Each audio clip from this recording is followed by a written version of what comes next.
Ils ont coulé mon bateau et ils m'ont mis en prison. J'y suis resté 4 mois. C'est illégal de faire ça. En plus, ils m'ont demandé de payer 30 000 € pour les balles et les munitions utilisées et pour leur consommation de carburant.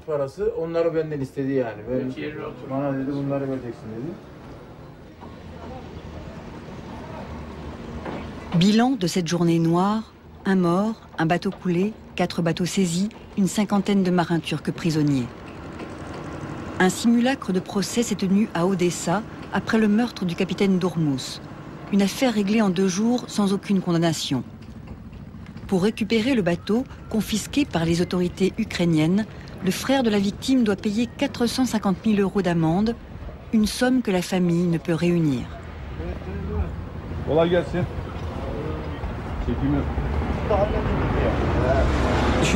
Ils disent que si on vient dans leurs eaux, ils sont prêts à tout nous prendre. Nos biens, notre vie, absolument tout. Beaucoup de pêcheurs n'y vont plus.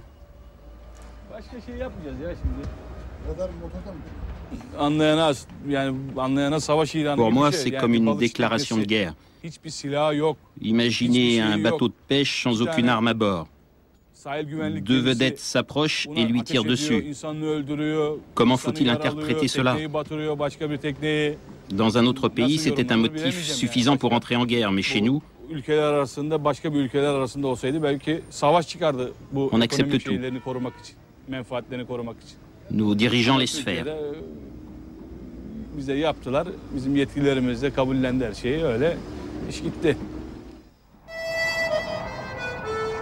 Kiev, capitale de l'Ukraine.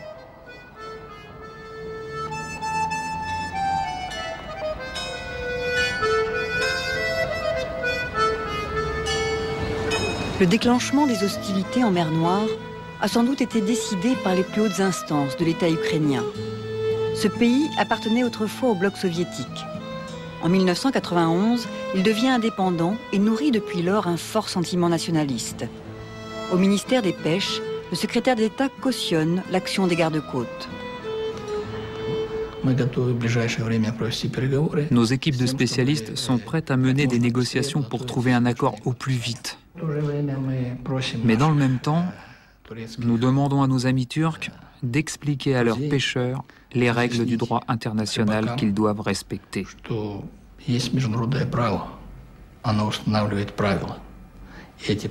Car on n'est pas très heureux quand on se permet de violer le territoire de notre zone économique exclusive.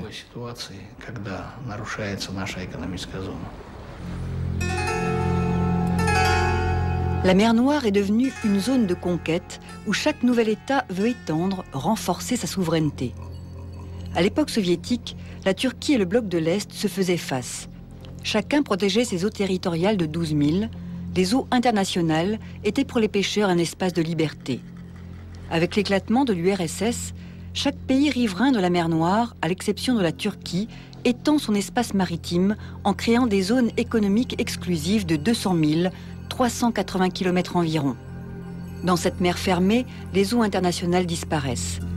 Les pêcheurs de Rumeli-Feneri perdent leur Eldorado.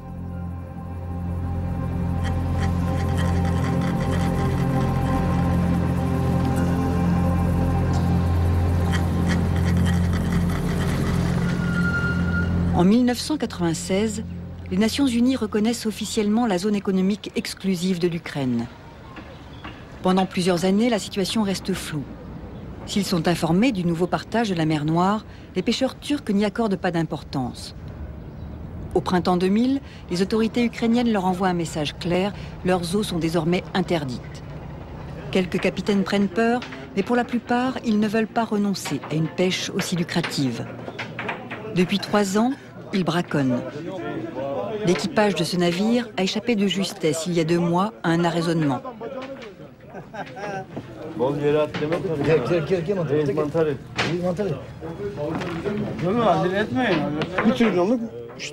On a pour 300 000 € de matériel à bord. Sur chaque bateau, il y a une trentaine de matelots et chacun doit recevoir sa part. Ces matelots viennent parfois de loin, de Samsun, Fatsa, d'Ordu. Ils ont tous des familles à nourrir, alors comment faire? On est bien obligé d'aller quelque part. Ces 3 derniers mois, on n'a pas bougé. On a perdu près de 120 000 euros.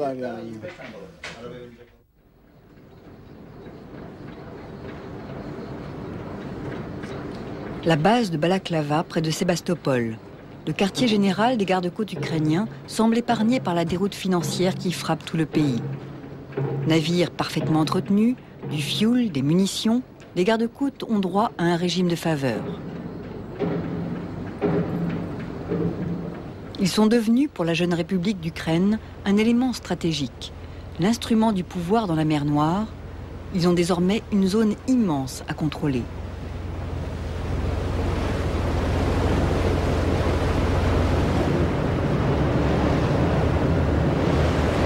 Nous ne sommes pas autorisés à partir en patrouille avec eux. Les journalistes étrangers n'ont droit qu'à une brève sortie en mer, assortie du discours officiel.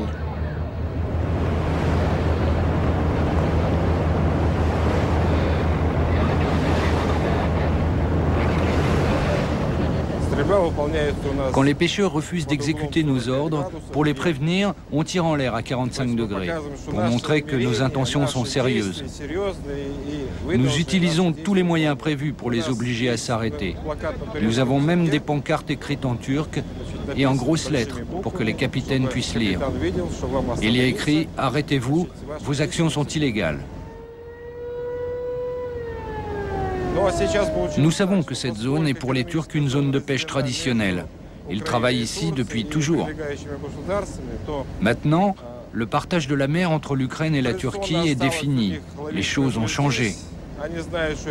Malgré tout, les Turcs poursuivent leur tradition, en sachant pertinemment qu'ils violent la zone économique exclusive de l'Ukraine. Ils font ça car ça rapporte gros.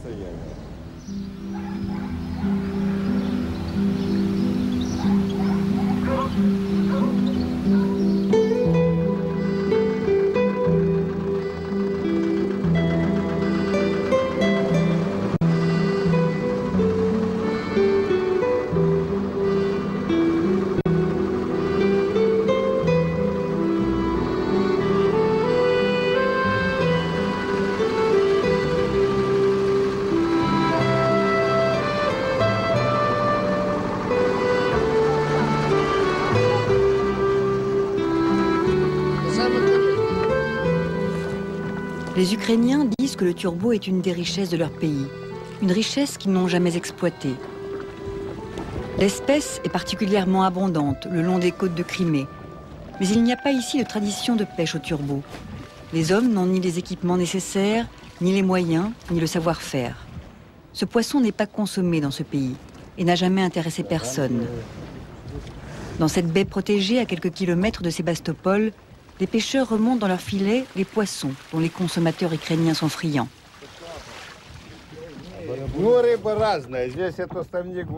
On pêche différents poissons, ça dépend des saisons.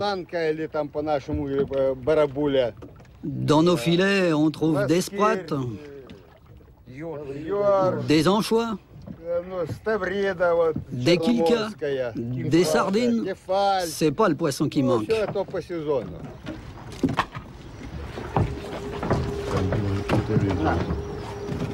Le système des kolkhozes a disparu en Ukraine. Les pêcheurs vendent aujourd'hui leurs poissons aux restaurants de la ville ou à des particuliers. Leur activité reste néanmoins étroitement surveillée par un inspecteur d'État. Dimitri vérifie chaque jour les quantités rapportées.